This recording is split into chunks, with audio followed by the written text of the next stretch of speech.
बहनें, मेरी माए, नौजवान, मेरे भाई यहाँ बैठे, आपको किसी ने पैसे देकर बुलाया?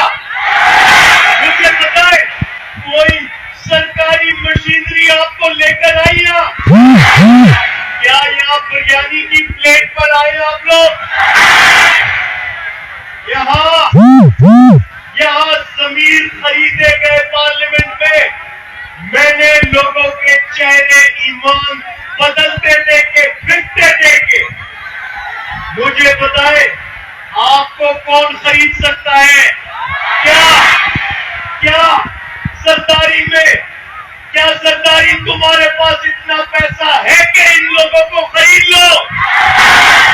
क्या इनके दिल खरीद सकते हो? इनके दिल में इमरान खान बसता है, नहीं खरीद सकते।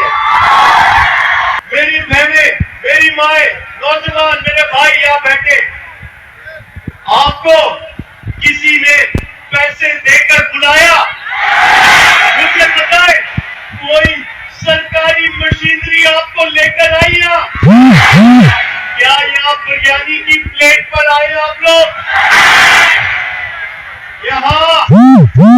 यहाँ जमीन खरीदे गए पार्लियामेंट में। मैंने लोगों के चेहरे ईमान बदलते देखे, फिरते देखे। मुझे बताए, आपको कौन खरीद सकता है?